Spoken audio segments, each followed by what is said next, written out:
마태복음 26장 1절부터 16절 말씀, 다 같이 1절부터 16절까지 우리 한 목소리로 함께 읽도록 하겠습니다. 시작. 예수께서 이 말씀을 다 마치시고 제자들에게 이르시되, 너희가 아는 바와 같이 이틀이 지나면 유월절이라 인자가 십자가에 못 박히기 위하여 팔리리라 하시더라. 그때 대제사장들과 백성의 장로들이 가야바라 하는 대제사장의 관정에 모여 예수를 흉계로 잡아 죽이려고 의논하되 말하기를 밀란이 날까 하노니 명절에는 하지 말자 하더라. 예수께서 베다니 나병 환자 시몬의 집에 계실 때에 한 여자가 매우 귀한 향유 한 옥합을 가지고 나와서 식사하시는 예수의 머리에 부으니 제자들이 보고 분개하여 이르되 무슨 의도로 이것을 허비하느냐, 이것을 비싼 값에 팔아 가난한 자들에게 줄 수 있었겠도다 하거늘, 예수께서 아시고 그들에게 이르시되 너희가 어찌하여 이 여자를 괴롭게 하느냐, 그가 내게 좋은 일을 하였느니라. 가난한 자들은 항상 너희와 함께 있거니와 나는 항상 함께 있지 아니하리라. 이 여자가 내 몸에 이 향유를 부은 것은 내 장례를 위하여 함이니라. 내가 진실로 너희에게 이르노니 온 천하에서 어디서든지 이 복음이 전파되는 곳에서는 이 여자가 행한 일도 말하여 그를 기억하리라 하시니라. 그때 12 중에 하나인 가룟 유다라 하는 자가 대제사장들에게 가서 말하되 내가 예수를 너희에게 넘겨주리니 얼마나 주려느냐 하니 그들이 은 30을 달아주거늘 그가 그때부터 예수를 넘겨줄 기회를 찾더라. 아멘. 할렐루야. 아멘. 오늘도 이 저녁 이렇게 하나님 앞에 나와서 또 각 가정에서 방송으로 예배드리는 우리 동강의 모든 성도님들에게 하나님의 놀라운 사랑과 은혜가 충만할 수 있기를 간절히 소망하고 이 예배를 통해서 하나님을 만나고 더 가까이 할 수 있는 귀한 시간이 될 수 있기를 간절히 소망합니다.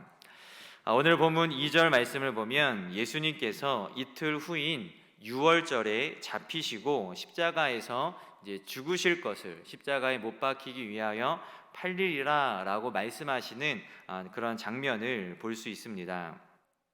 그리고 그때 대제사장들과 백성의 장로들이 가야바라 하는 대제사장의 관정에 모여서 예수님을 잡기 위해 흉계를 꾸미는 모습이 이제 3절과 4절 말씀에 나오는 것을 또한 볼 수 있습니다. 그리고 이어서 6절부터는 이제 베다니 나병 환자 시몬의 집에서 일어났던 이제 사건이 바뀌어서, 이제 장면이 바뀌어서 이제 나병 환자 시몬의 집에서 일어났던 향유 옥합 사건이 이제 나오고 있는데, 이는 마치 예수님이 잡히시기 바로 이틀 전에 이제 일어난 사건처럼 이제 보입니다. 왜냐하면 1절에 이제 예수님께서 이제 이틀 전에, 유월절 이제 이틀 전에 이제 제자들에게 말씀하시는 장면이 나오고, 이제 쭉 이어서 6절에서 이제 어느 때라고 나오지 않고 그냥 바로 이제 베다니 나병 환자 시몬의 집에서 이제 있었던 일이라는 그런 사건이 나오고 있기 때문에 마치 이제 계속해서 이제 이어지는, 그러니까 예수님께서 잡히시기 이틀 전에 일어난 이제 그러한 일들처럼 이제 보이는 것이죠.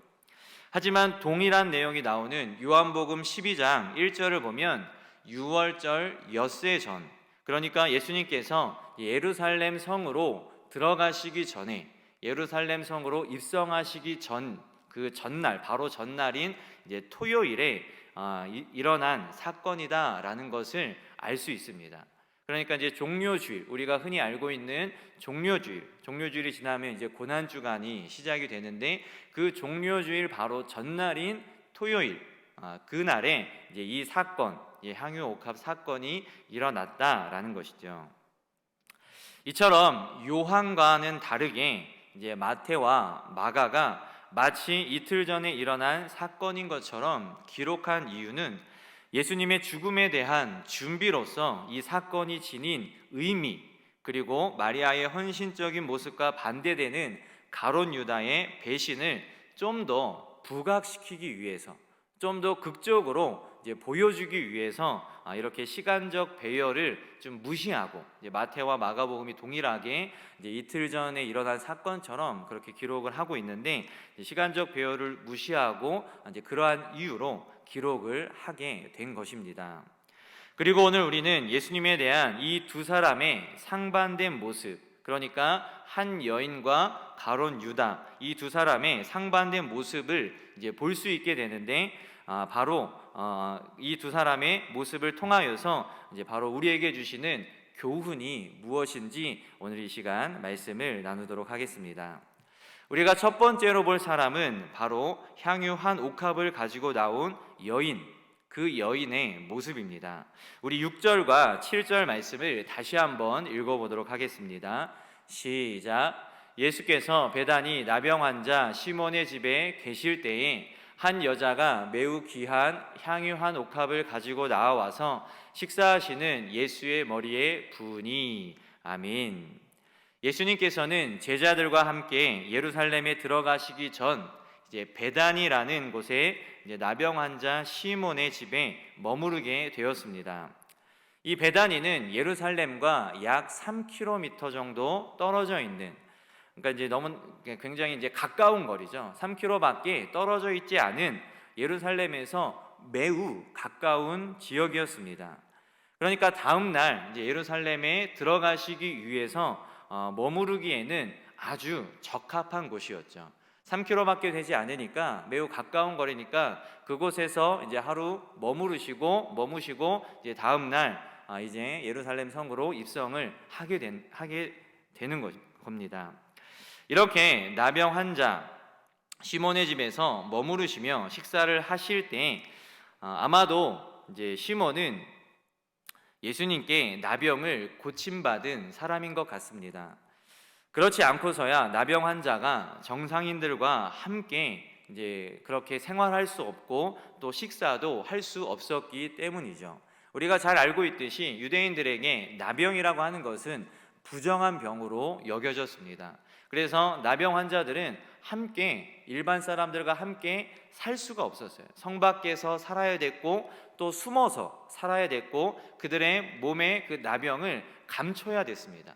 보여주지 않아야 됐고 감춰야 됐으며 마치 없는 존재인 것처럼, 분명히 이름도 있었을 것이고 병이 생기기 전에는 이름도 있었을 것이고 생활이 가능했을 텐데 나병이라는 병이 생기자마자 없는 사람처럼 부정한 사람으로 사람들에게 멸시와 모멸을 받으면서 그렇게 살아가는 존재들이었기 때문에 이 나병 환자가 함께 식사하고 함께 생활한다라는 것은 있을 수 없는 일이죠.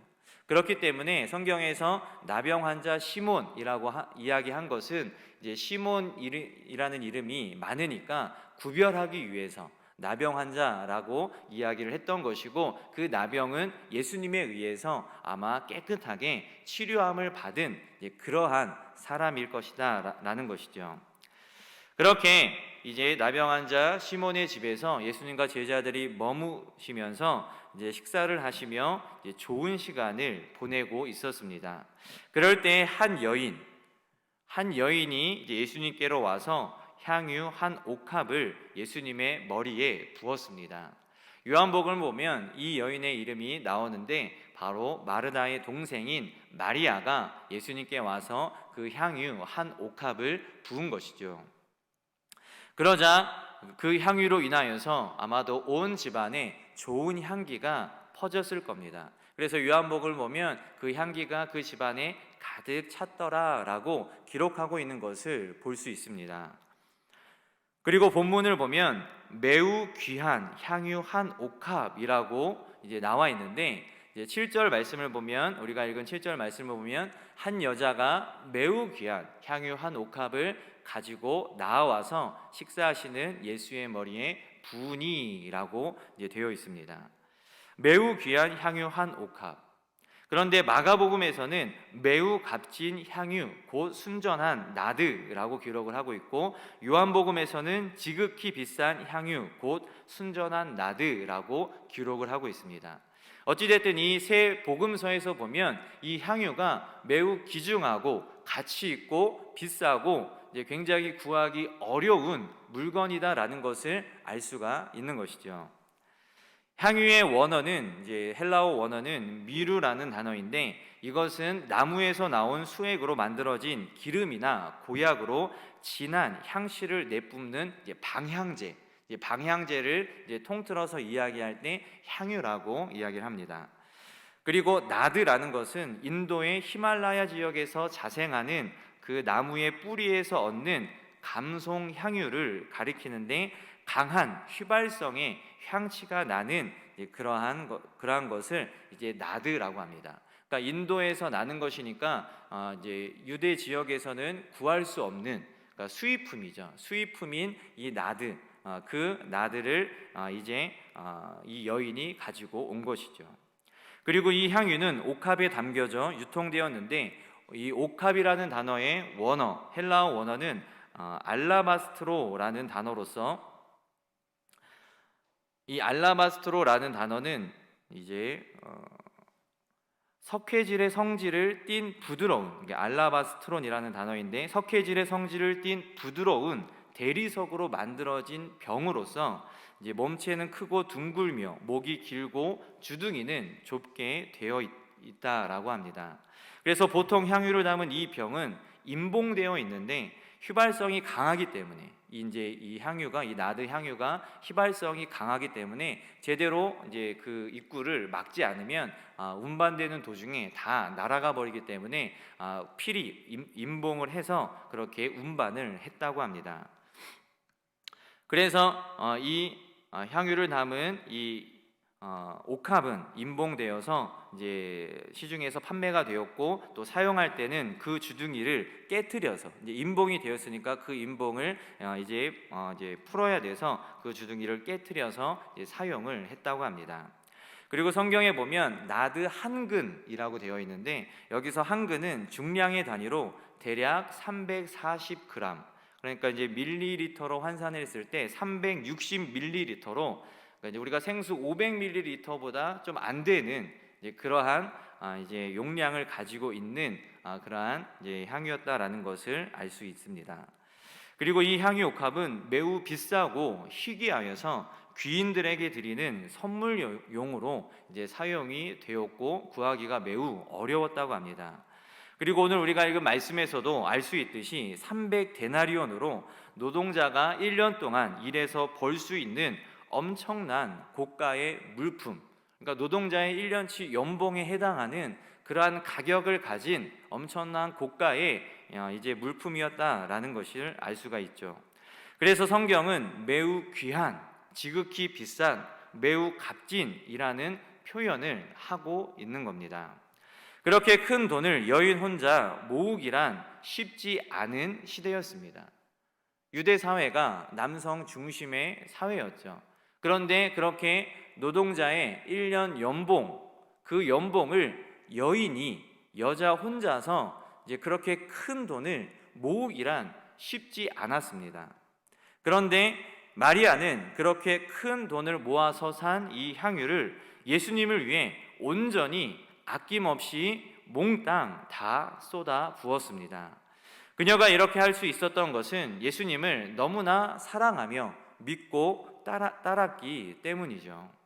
누가복음 10장 38절부터 42절까지 말씀을 보면, 예수님께서 지나가시다가 마르다가 자기 집으로 예수님을 초대해서 음식을 대접하는 장면이 나옵니다.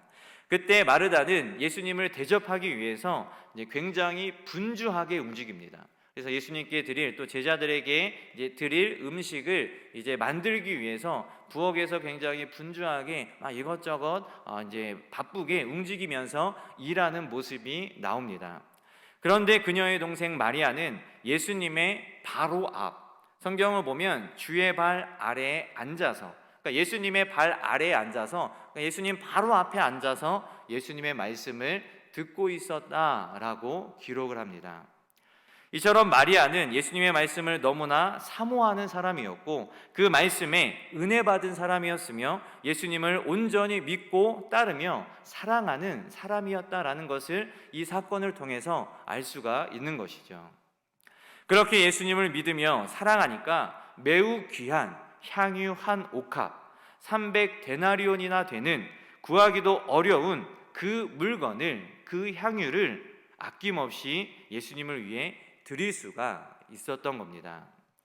오늘 본문에는 나와 있지 않지만 요한복음 12장을 보면 여기서 그치지 않고 마리아는 예수님을 위해 무릎을 꿇고 자기 머리털로 예수님의 발을 씻어 주었습니다. 발은 당시 사람들에게 있어 가장 천시되는 신체 부위였다고 합니다. 그리고 발을 씻겨주는 것은 보통 이제 밖에 나갔다 오면 이제 먼지가 많으니까, 이제 유대인들은 이제 샌들을 신고 다니니까 먼지가 많으니까 밖에 나갔다 들어오면 이제 손과 발을 이제 씻게 되는데, 보통 발을 씻겨주는 사람은 이제 종들이 하는, 그러니까 종들이나 이제 발을 씻겨주는 이제 그러한 일을 이제 했었는데, 이 여인인 이제 마리아가 예수님의 발을 스스로 씻겨준 것이죠. 또 유대에서 여자가 머리를 풀어 헤치는 것은 수치스러운 일로 여겼다고 합니다. 머리를 풀어 헤친다라는 것이 유대에서는 이제 그 여인이 머리를 풀어 헤친다는 것이 수치스러운 일로 그렇게 생각이 되었는데, 이 모든 것을 의식하지 않고 종이나 하는 그 일, 머리를 풀어 헤치는 그 일, 수치스러운 그 일, 그 모든 것들을 의식하지 않고 자기 머리털로 예수님의 발을 스스로 씻겨준 것이죠. 그만큼 마리아는 예수님을 사랑했습니다. 그만큼 마리아는 예수님을 믿었고 그분을 따랐습니다. 예수님을 통해 받은 사랑과 은혜가 너무나 커서, 예수님을 통해 주시는 그 말씀으로 인해 그 받은 은혜가 너무나 커서, 그 받은 하나님의 사랑이 너무나 커서 감사해서 자기의 모든 것을 주를 위해 쏟아 부은 것이죠. 사랑하면 이렇게 내가 가진 것을 주고 싶습니다. 그것이 소중한 것일지라도 아낌없이 주게 되는 것이죠. 주는 것이 아깝지 않은 거예요. 어렸을 때 저는 고기를 굉장히 좋아했습니다. 그러니까 육류를 이제 굉장히 좋아했는데, 고기를 이제 너무나도 좋아하니까 이제 아버지가 너는 이제 커서 정육점 딸과 이제 결혼시켜야 되겠다라고 이제 말씀하실 정도로 이게 고기를 이제 굉장히 좋아했습니다. 뭐 지금은 고기도 좋아하고 다른 것들도 다 좋아하지만 어렸을 때는 이제 특히 이제 고기를 좋아했던 것 같아요. 그리고 뭐 자주 먹는 게 아니니까 이제 고기라는 것은 이제 특별한 날만, 어렸을 때는 특별한 날만 이제 먹었던 거니까 아마도 더 이제 좋아했고 이제 맛있어 했던 것 같습니다. 그런데 어제 집에 이제 좀 한 삼겹살이 이제 집에 조금 있었습니다. 그리고 이제 저를 빼고 나머지 식구들은 다 라면을 먹고 식사를 한 상태였어요. 그래서 저는 일부러 기다렸죠. 다 밥을 먹기를. 라면을 다 제가 일부러 손수 끓여줬어요. 라면을 다 끓여주고 먹어라, 다 먹어라. 다 먹은 다음에 이제 고기를 꺼내서 구웠어요. 이제 나 혼자 먹을 수 있겠다라는 그런 마음을 가지고 이제 고기를 구웠는데, 그런데 아이들이 자기도 먹겠다고 하는 거예요. 밥도 먹었고 라면도 먹었는데 자기들도 이제 먹겠다고 하는 겁니다. 그리고 저희 아내도 라면을 먹었는데 고기를 먹겠다고 하는 거예요. 그래서 이제 손수 잘 구워가지고 맛있게 구워서 고기를 잘 자른 다음에 이제 아깝지만 같이 먹었어요. 그런데 이제 제가 이제 아이들이 먹는 모습을 보고 저희 아내가 먹는 모습을 보니까 전혀 아깝지 않은 거예요. 저는 그래서 이제 먹어보라고 일부러 고기에다가 깻잎도 싸서 주고, 또 아이들이 더 먹고 싶다 그러면 더 아이들한테 이제 고기를 주면서 이렇게 이제 나눠주는, 이제 나눠 함께 이제 즐겁게 식사를 어제 하게 되었습니다. 이렇게 사랑하면, 이렇게 좋아하면 내가 아끼는 것을 아낌없이 주게 되는 거예요. 물론 재미있으시라고 드린 말씀이지만 고기뿐만 아니라 부모들이 자녀들에게 대하는 마음이 그런 것이죠. 자녀들에게는 무엇이든지 주고 싶고 무엇이든지 해주고 싶지 않습니까? 왜냐하면 사랑하니까, 너무나도 사랑하고 좋아하니까 자녀들에게 해주고 싶은 거예요. 아낌없이 다 주고 싶은 거예요. 내가 할 수 있는 한도 내에서 다 해주고 싶은 겁니다. 마찬가지로 마리아도 예수님을 너무나도 사랑했어요. 그분께 받은 은혜가 너무나도 큰 거예요. 그래서 예수님을 사랑하고 신뢰하니까 하나님의 아들인 그 예수님을 신뢰하고 온전히 따르고 사랑하니까 아낌없이 그분을 위해서 자기의 모든 것을 다 드린 것이죠. 여러분은 예수님을 사랑합니까? 예수님께서는 우리를 위해 모든 것을 다 주셨고 그분으로 인해 우리는, 저와 여러분들은 생명을 얻었어요. 생명을 얻었고 새 삶을 얻었는데 이전까지와는 다른 새 삶을 얻은 거예요. 그 새 삶을 얻었는데 여러분은 그런 예수님을 사랑하고 있습니까? 신뢰하고 있습니까? 마리아처럼 예수님이 너무 좋아서, 마리아처럼 예수님을 너무 사랑해서 너무 그분을 따라서 예수님에게 아낌없이 그렇게 다 주었던 것처럼 여러분도 그렇게 예수님을 사랑하고 예수님을 위해 아낌없이 줄 수 있는 그러한 준비가 되어 있습니까? 예수님을 사랑하고 믿는다면 예수님을 사랑하는 삶을 사시기 바랍니다. 예수님을 믿는다면 예수님을 믿는 삶을 살기 바랍니다. 강단에서 선포되는 이 말씀, 그 말씀대로 살아갈 수 있는 여러분들이 되기를 간절히 바랍니다. 그냥 이 말씀 시간, 예배 시간만 지나면 이전과 똑같은 삶의 모습이 나오는 것이 아니라 그 말씀으로 인해서 나를 위해 죽으신, 나에게 생명을 주시고 나에게 새 삶을 허락해 주신 그 예수님으로 인해서, 그 예수님이 너무 좋아서, 그 예수님을 너무 사랑해서 그 예수님을 닮아가는 그러한 삶을 살아갈 수 있는 여러분이 되기를 간절히 소망합니다. 코로나로 인해서 현장의 예배가 많이 이제 위축이 되었죠. 그런데 이제 어느 정도 이제 방역 기준이 완화가 되었고 위드 코로나가 되었습니다. 그래서 거리에 나가보면 이제 사람들이 조금씩 많이 더 나오는 것 같아요. 그리고 식당을 가보면 사람들이 점심시간이나 저녁시간에 굉장히 많이 있는 것을 봅니다. 식당에서는 마스크를 벗고 식사를 하게 되죠. 그런데도 사람이 바글바글해요. 특별히 맛집이다라고 소문난 곳은 줄을 서서 먹을 정도로 사람들이 찾아가고 음식을 먹는 모습을 볼 수가 있습니다. 그렇게 조금씩 일상이 회복되고 많은 사람들이 그렇게 일상으로 돌아가고 있는데 왜 교회 예배 자리에는 일상으로 돌아가지 않는 그러한 모습이 있는지 잘 모르겠습니다. 예수님을 사랑한다면, 예수님을 믿고 따른다면 다시 예배 자리에 나와야 되지 않을까요? 예수님이 우리를 위해, 여러분들을 위해 죽으시고 생명을 주셨는데 우리는 예수님을 사랑한다고 말하지만 왜 예배의 자리를 지키지 않고, 왜 믿음의 삶을 살지 않고, 왜 예수님 닮아가는 그 삶의 모습이 나오지 않는지 잘 모르겠습니다.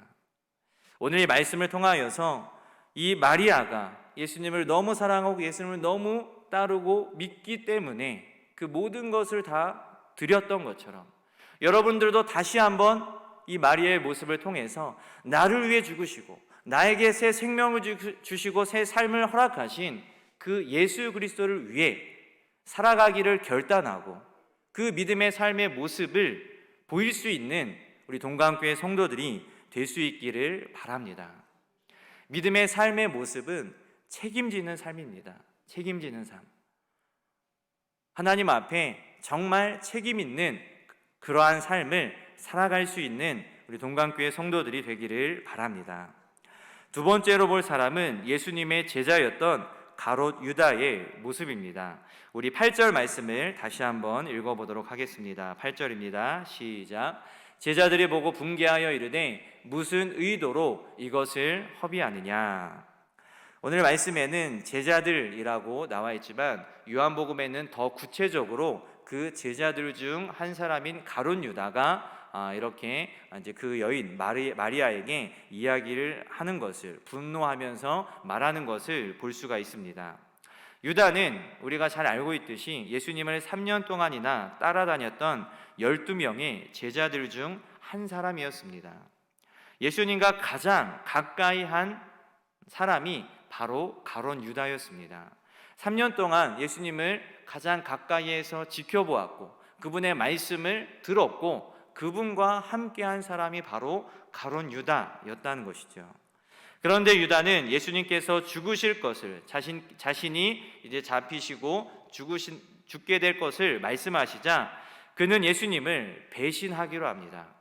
모든 것을 버리고 예수님을 따랐는데 예수님이 죽으시면 자신의 앞날이 어떻게 될지 몰라 걱정하면서 예수님을 배신하기로 한 것이죠. 그러니까 자신의 안위, 자신의 그 처지가 이제 먼저였던 사람이 바로 가룟 유다였습니다. 그리고 요한복음을 보면 이제 욕심이 많은 사람이었음을, 탐욕이 많은 사람이었음을 알 수가 있습니다. 그 돈 괴의 돈을 이제 훔쳐가는 이제 도적이다라고 요한은 표현을 하고 있습니다. 그러니까 가룟 유다는 예수님을 따르긴 따랐지만 자신의 욕심을 위해서,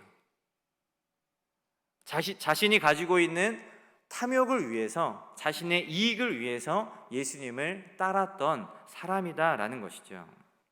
그리고 오늘 말씀을 보면 가룟 유다가 대제사장들에게 찾아가서 이제 먼저 제안을 하는 모습을 볼 수 있습니다.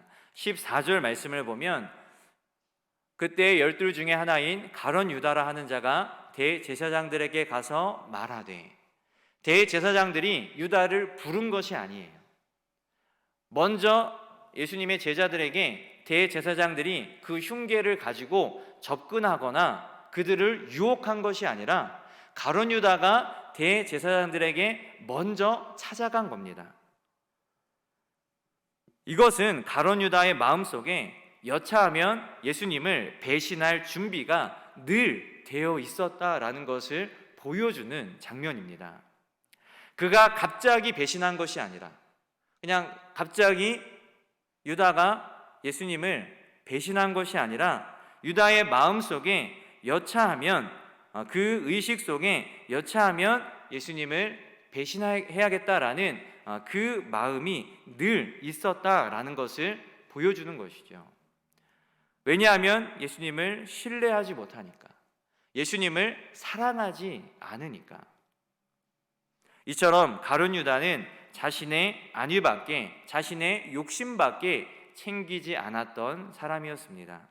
예수님의 가르침과 말씀, 그 사역을 전혀 이해하지 못하고 알려고도 하지 않은 사람이죠. 그냥 돈만 많이 벌으면, 만약 예수님이 유대의 왕이 되면 한 자리 차지하고 돈과 부와 권력을 얻기 위해서, 자신의 욕심을 채우기 위해서 따라다녔던 사람이 바로 가룟 유다라는 것이죠. 우리의 믿음과 모습이 가룟 유다의 모습이 되지 않기를 소망합니다. 나의 욕심을 위해서, 내 것을 채우기 위해서 예수님을 이용하는 것이 아니라, 나의 탐욕을 위해서 예수님을 이용하고 예수님을 따르는 것이 아니라 마리아처럼 예수님이 나를 위해, 그분으로 인해 예수님을 사랑해서 믿음으로 따를 수 있는 우리 동강교회 성도들이 될 수 있기를 바랍니다. 오늘 이 말씀을 통하여서 여러분들은 어떤 위치에 있는지 한번 생각해 보시기 바랍니다. 나의 삶의 모습이, 나의 신앙의 모습이 마리아인가, 아니면 가룟 유다처럼 나의 욕심을 위해서 내가 필요할 때만, 내가 급할 때만 예수님을 찾고 예수님을 이용하고 예수님께 기도하는 그러한 가룟 유다의 모습이 아닌가 뒤돌아볼 수 있는 여러분들이 되기를 바랍니다. 코로나로 인하여서 많은 교회들이, 많은 성도들의 믿음이 많이 무너져 있는 것을 봅니다. 어떻게 보면 이 코로나를 통하여서 믿음 있는 자와 믿음 없는 자가 조금은 구별이 되는 것 같아요.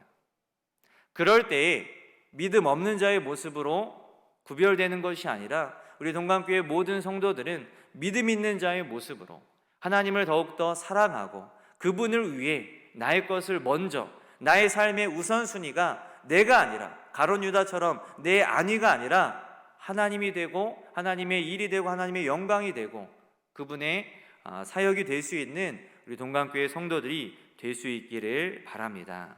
그리하여서 마리아처럼 정말 예수님이 오늘 이야기하시죠. 어디서든지 이 복음이 전파되는 곳에서는 이 여자가 행한 일도 말하여 그를 기억하리라.